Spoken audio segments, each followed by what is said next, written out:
ওই লোকেরা কল্পনাও ভাবেননি ওনারা আজকে এত বড় বিপদের মধ্যে পড়তে যাচ্ছেন।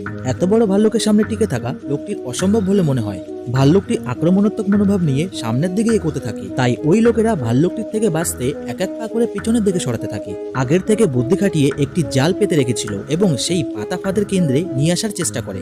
ভাল্লুকটি যখন ফাঁদের কেন্দ্রে চলে আসে, লাঠি দিয়ে আঘাত করে দড়িটি ছাড়তেই গাছের ওপর থেকে পাথরের সাথে বাঁধা সুচালো লাঠি দিয়ে গভীর আঘাত করে ভাল্লুককে মেরে ফেলার চেষ্টা করে। ভাগ্য এবং বুদ্ধির জন্য ভাল্লুকটি একটুর জন্য বেঁচে যায় এবং সামান্য আঘাত পাওয়ার ফলে ভাল্লুকটি আরো রেগে যায় এবং ওদের উপরে গর্জন করে ওঠে। ভাল্লুকের গর্জনে ওই লোক দুটি ওখান থেকে পালানোর চেষ্টা করে, কিন্তু ভাল্লুকও কোথায় থামার প্রাণী, ওদের পেছন করা শুরু করে। ওই লোকেরা দৌড়ে পাহাড় থেকে পড়ে জলের মধ্যে ঝাঁপ দেয়। এই দিকে ওই লোকেরা যতটা দৌড়াচ্ছে, ভাল্লুকও ততটা আক্রমণাত্মক মনোভাব নিয়ে দৌড়ানো শুরু করে। কিছু সময় দৌড়ানোর পর ওই লোক বুঝে গেছে ভাল্লুক আর পেছন ছাড়বে না, তাই ওর থেকে বাঁচতে একমাত্র ঢাল হয়ে দাঁড়াতে হবে। তাই দুজনে নদীর পাশ থেকে দুটি লাঠি হাতে তুলে নেয় এবং ভাল্লুককে ভয় দেখানো শুরু করে। এইসব দেখে ভাল্লুকেরও খুব রাগ হতে থাকে। ভাল্লুকের গায়ে লাঠি দিয়ে আঘাত করতেই এই লোককে পাঞ্জা মেরে ছুঁড়ে ফেলে দেয়।